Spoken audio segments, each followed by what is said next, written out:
Hey folks, this is Tom Opre, your host to understanding everything related to wildlife and habitat conservation. I ask the tough questions regarding man's impact on the world's wildlife. Raw and unfiltered, I strive to have you fully understand the real issues at hand. Our goal, ensuring the world's wildlife and wildlife habitat exists forever. Sit back and enjoy another excellent discussion. Hey folks, I'm Tom Opre here with the Shepherds of the Wild. We got an incredible discussion here today, something that's in the news all over the world. We see it in both the British Columbia, we've seen it throughout the United States, and now we're seeing a lot of headlines coming out of the UK. Well, what is that subject? Well, it's trophy hunting bans. Seems to be all the rage of politicians this day. In the British Columbia 3 years ago, the NDP government came out and said they would vote for them and they would go ahead and enact a trophy hunting ban on grizzly bears. Here in the United States, we've seen politicians, governors, so forth that have said, hey, vote for me and I'm going to go ahead and ban black bear hunting or some other form of hunting. In the UK right now, there's all the roar about this trophy hunting ban that will literally ban the importation of almost 7,000 species of animals into the United Kingdom. I guess the question I have here is trophy hunting, or what we need to establish is what is trophy hunting? I've got Nikolaj here, Bichel. Nikolaj is currently in Hong Kong. He's just finished up his doctorate at the University of Hong Kong. You're a social science guy dealing with a lot of the issues around trophy hunting. I also have John Shields from the Game and Wildlife Conservation Trust. He's the vice chairman. So I'm hoping that you two guys can help teach me and our viewers about really what is a trophy hunting ban, in particular, what's going on right now in the UK, and what are the effects of these bans. So with Nikolaj, I mean, tell us a little bit about what a trophy hunting ban is.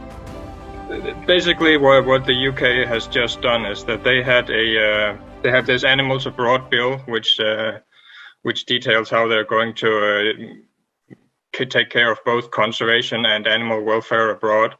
Recently, they had a meeting with 3 witnesses, animal rights kind of organizations, and also the campaign to ban trophy hunting.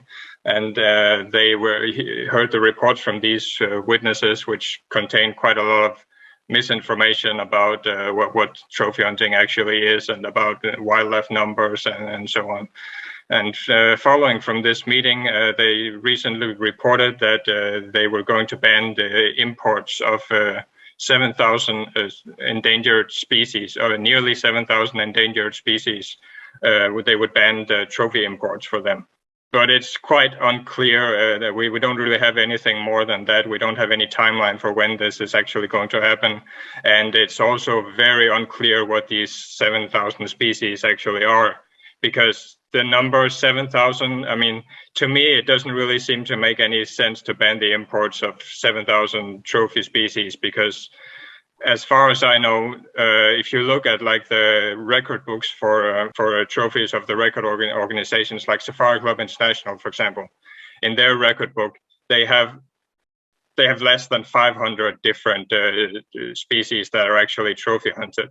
And you're talking about less than 500 in their total record book. So there's nothing anywhere close to 7,000 is what you're saying. Yeah.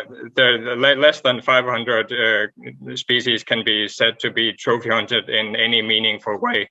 And furthermore, these 7,000 species are said to be 7,000 endangered species. And the 500 species, less than 500 that I think are actually trophy hunted, that's all species. So how many are actually endangered? That's considerably less. I don't even know.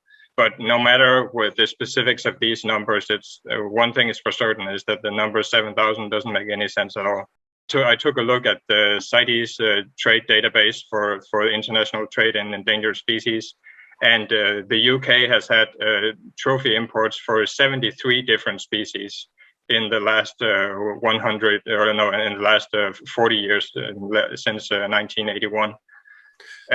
So what you're saying is that they want to ban the importation of almost 7,000 animals, yet there's literally less than 100 animal species that have been brought in over the last 40 years. You brought up these experts that the government in the UK brought up. I would say, John, I mean, you're from the UK. Who are these people? It's worth explaining a little bit what the process is. The way that Parliament passes a bill like this, the government will have a first two readings, as they're called, in the Commons. When MPs have a discussion about the bill, it's then thrown into where we now are, which is a committee stage. And during that stage, the relevant government department, in this case DEFRA, has an opportunity to cross-examine witnesses, receive evidence. The government has also done a consultation, and I know people have opinions about how even-handed the government's been in that consultation. But in theory, this is put before the committee.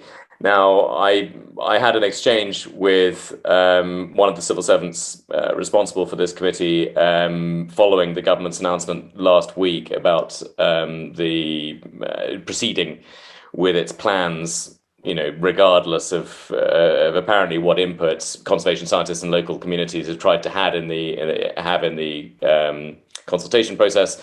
And she reiterated that it was purely a government, i.e. a political announcement that was made last week, and the committee will be continuing with its job, which is taking evidence, and that's going to continue in the new year. So there are some absurdities about the announcement that came out last week.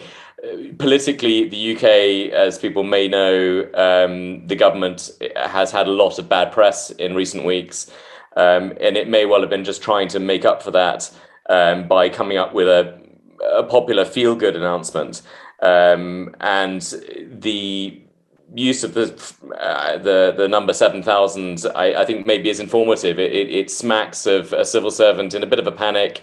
He's been told to draft something quickly and has just gone onto Wikipedia and plucked a number that seems vaguely plausible based on IUCN data.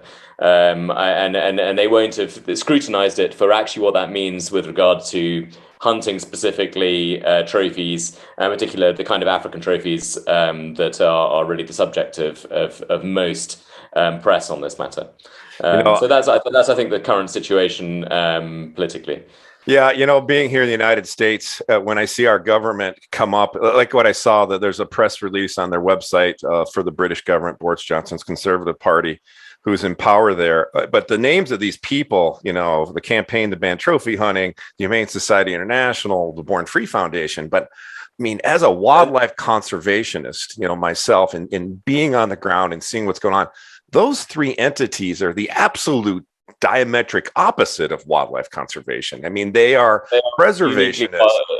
Yeah, absolutely. They're animal rights organizations. And Carrie Johnson, the PM's wife, is quite close to some of these organizations, and a government that's already under scrutiny for a sort of rather matey sofa government approach to legislation and indeed to responding to the coronavirus crisis, has perhaps done the same thing with this bill. It's gone to celebrity in-crowd people from London who are well known to some senior Conservatives, Zach Goldsmith, Carrie Johnson, and others. So, but I think that it is worth mentioning that, one can hope that the committee is going to continue with its work and scrutinise the likes of Amy Dickman, the likes of Maxi Beer-Lewis, and other people who can provide a conservation science and local development perspective on this, because that's important in the round. Yeah, and when mentioning Professor Amy Dickman, I mean, she just announced, I think yesterday, the new director of Wild Crew, which is part of the University of Oxford's conservation work and research going down in Africa. Mainly, I don't know if they're just in Zimbabwe at Wangi National Park, but I know that they're very, very active in scientific research of wildlife, and they do an incredible job. So yeah, it would be great to see that. some of the things that I've seen bantered about from the government is just talking about this 60% decline in wildlife populations globally. I don't know where that comes from as far as what their benchmark is, but they talk about a lot about the loss of biodiversity. Nikolaj, these trophy hunting bans, what is their purpose and why do they occur in our society? Maybe roughly speaking, three different kind of motivations on the politician side for these bans. One kind of person who may want these bans is the people who are ignorant of the conservation benefits that trophy hunting can actually provide. So they will think that they are actually saving wildlife by banning trophy hunting imports, because that's what they are being told by all of these celebrities who are campaigning for the ban of trophy hunting imports. And then there's the second kind, maybe, who realize that okay, there is actually some conservation benefits to trophy hunting, but they just think that trophy hunting is so abhorrent that they don't think that the conservation benefits of trophy hunting can justify it. So they will want to ban it regardless of the damage that it can cause to conservation. And then I think what is maybe unfortunately the biggest group is people who is politicians who realize who may or may not realize that there are conservation benefits to trophy hunting, but who are mainly just doing what is popular with the voters. And what is popular with the voters is, unfortunately, to just want a ban on all kinds of trophy hunting, because the voters, the general public, they don't know, but they don't follow these scientific debates on Twitter. They don't read the scientific articles. They generally don't know anything about conservation hunting. So when they hear these celebrities, Ricky Gervais and Peter Egan and the campaign to ban trophy hunting Gonsalves, when the only thing they hear is these claims that we can save the lions if we ban trophy hunting, that kind of thing. So that's what the general public knows. The general public is not properly informed of what trophy hunting can actually also do. So what you're saying is that the worst of these politicians are literally using trophy hunting bans to gin up their base to come and support them or vote for them. And that's what we've seen here in the United States. I think it was the governor of Maryland, the current governor, I think it's Murphy, said, hey, if you vote for me, I'm going to ban black bear hunting, and when you start to get into these individual bans, at least here in the States, we have a great history of wildlife conservation after we decimated it back in the 16th, 17th, and 18th centuries. Obviously that conservation ethos that was brought about by President Theodore Roosevelt, like them or not, that's the reason why we have all these, large numbers of species of, wildlife existing on the land here in the United States, and why we have all this habitat, these national forests and state forests. That was all brought about by him and other smart individuals back in the early 1900s. And so that we have a lot to be thankful for. But when I start thinking about trophy hunting, and I hate this word, guys, trophy hunting. Why throw an adjective? Hunting is hunting. As I don't care, what your background is, where, what your religion is, your culture, whatever it is. I think we all of us all over the world can agree, as long as humans have walked on 2 feet, we've hunted. And now we've got our thumbprint or our heel over all of the world. And, we're not being good neighbors. So this trophy, the word trophy, I hate it. People that go hunting. I mean, we're really talking about people that are spending money to travel to someplace away from their home to go hunting, whether it be for ducks and geese or lion. Somehow these people are being labeled by a very small group of people, that sounds to me, some of these folks that are being used by the UK is to justify their ban.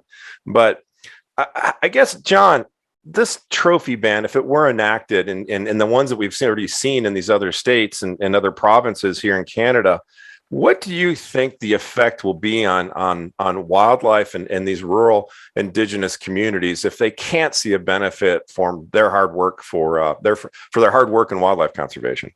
Well, I think that's well. There's two sort of orders of magnitude problems that could arise. I mean, if the UK alone ban trophy imports, I think realistically the global impact would be relatively small. There aren't so many UK hunters going around the world that it really would make a substantive difference. Albeit that maybe in certain parts of Europe it would be felt more keenly. But I doubt it in places like where I am now in Zambia.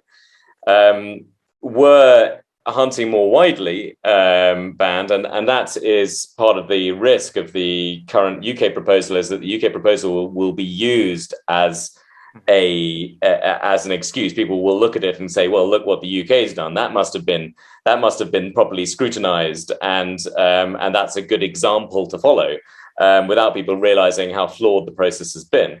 But were it to be banned globally, I mean, of course, the impact is massive. Over 50% of land purposed for wildlife conservation in sub-Saharan Africa has a hunting element. Hunting fees comprise a huge amount of the funding for anti-poaching activities in a place like Zambia, a huge amount of the funding for the wildlife services, full stop. And as I think as Killing the Shepherd shows very well, when it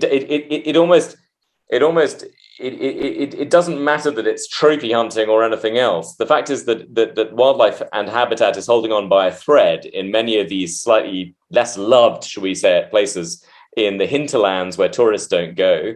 And any small change to the value of wildlife and trees, which can be very rapidly turned into charcoal, as we know, can lead to a huge effect. I mean, even in your film, you showed the precarious balance between keeper and poacher, gamekeeper and poacher. It takes very little for people to potentially cross that line and see that there is more value in these animals being dead than alive. There is more value in them cutting down those trees than not.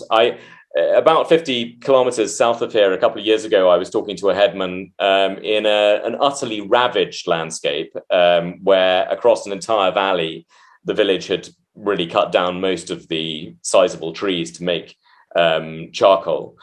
And it was tragic, not only because of what had happened, of course, but it was because he knew what the impact of this was going to be long term in terms of soil quality, water resources, and so on. But his concern was not what happened next year. It was what happens this year. He needed to get through a period of drought, and the community needed the cash from charcoal to survive. People are living in certain parts of Africa, particularly, a very precarious existence. And if you wade in with all of your lofty northern and western morals and say, no, yes, I know we've got rid of all of our wildlife in Britain, but we know how best to do it, and we're going to impose on you. It takes very little to tip the balance. And we know what happens when areas lose that value. People have seen it in Kenya, people have seen it in Botswana, people have seen it here as well in Zambia. Anywhere you look, when that value disappears, so does the wildlife. Yeah, no, you kind of hit on a real key point here. I appreciate you bringing up the reference to Killing the Shepherd. I mean, I spent over 100 days in country over 3.5 years documenting this story of this rural community basically trying to survive, and they had destroyed their wildlife resources through poaching, well, subsistence, but mostly for bushmeat, for the commercial bushmeat, which is I don't know, I think it's a $2 billion industry, black market industry in Africa alone.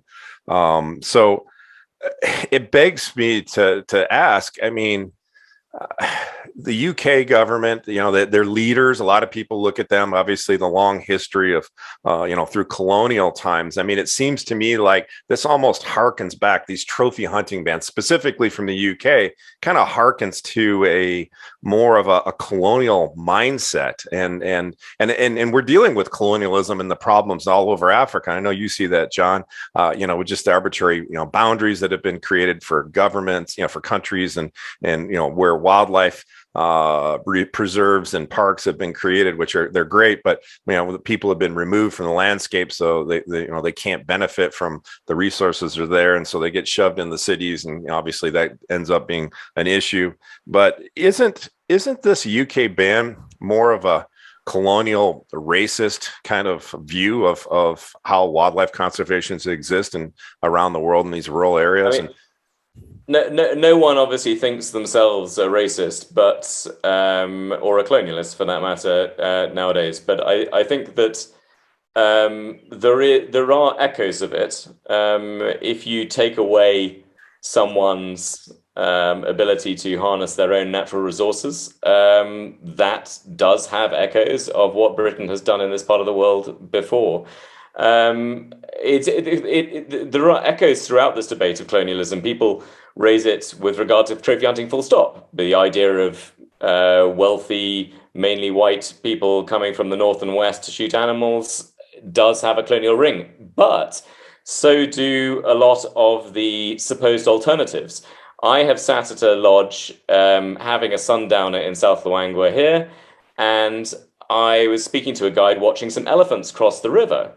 And there were loads of people sipping their gins and tonic and watching these elephants cross the river, where they were going to raid the village, as they did every night, to destroy all of the gardens in that village. And that village gets, as this guide pointed out to me, handsomely compensated by the lodge for putting up with this every day, every other day.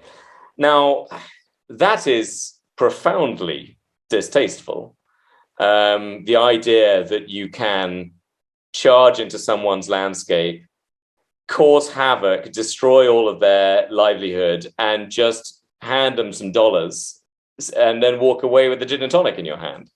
That is a very disturbing thing. And it does point to a number of things. It points to the fact that a lot of our interactions with this part of the world have that colonial ring unavoidably. It also points to the fact that there are only certain sources of funding available to these places.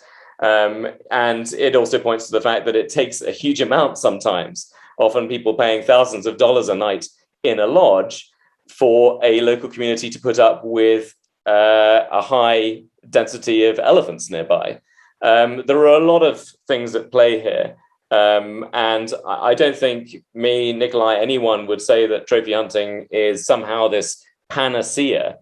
It's just that in a lot of these places, it is the only thing. When you go away from one of these big ticket lodges, where the tourists don't go, there's nothing else. It is tragic, and the idea that somehow one has the right, as I say, to wade in there is. I think it needs disputing, it is questionably ethically. This should be up to those local communities, as they did in your film, to invite people in to do something according with their wishes. Be that tourism, be that hunting, be that farming, be that whatever. It is up to them to figure out how they want to live with these animals. And it is, if we want to preserve those animals, it's up to us to step in with the funding that they may need to get there. Yeah, no, that's a great point. And Nikolaj, I mean, just in closing this, what is there a solution you see on, from your perspective as a social scientist? Well, can I add something else to that first? So apart from the colonialism aspect of these trophy bans, there's also just a hypocrisy aspect, because what about trophy hunting in Britain? I mean, they're not talking about that at all. I mean, Scotland has a huge red deer hunting industry, and they export thousands of red deer hunting trophies every year. And if if they want bans on moral grounds, I mean, they're not just talking about conservation issues here. They think that trophy hunting is morally reprehensible. Then why are they still they are not talking about trophy hunting in Britain at all? I mean, if they should forbid it in Britain first of all before they start bothering African countries and others. Yeah, no, that's a good point. You know, here in the United States, our Native American peoples, First Nations in Canada, Native Americans here in the continental U.S. and Alaska, some of these tribes do incredible conservation work on their reservations. For instance, the White Mountain Apaches, and they have people coming from all over the world because they've done such an incredible job growing American elk or wapiti to the point where it takes the waiting list to go hunting there is multiple years, and it's tens of thousands of dollars to go there and have that privilege. And they make a lot of money doing that. So, you know, we have some of the similar issues here with our politicians. Matter of fact, in one of our appropriation bills in Congress right now, there is quite a few elements of the Cecil Act, which is basically the ban of all the big five from being able to be imported into the United States from Africa. So with that, you know, we're running out of time. I just wanted to say thanks, guys, for being a part of this great conversation. You know, at the end of the day, we either need to make sure we leave this plant better than we found it. And I really hope that folks will listen to this, listen to the two of you and your thoughts and provocative comments. At least I think I was probably the provocative one here. But at the end of the day, let's make sure that we've got plenty of wildlife, which means we have to have plenty of habitat. So if you want to find out more information about wildlife and habitat conservation, go to the Shepherds of Wildlife website at shepherdsofwildlife.org. You can also find us on Twitter, Instagram, and Facebook. Until next time, ask yourself, are you truly a wildlife conservationist?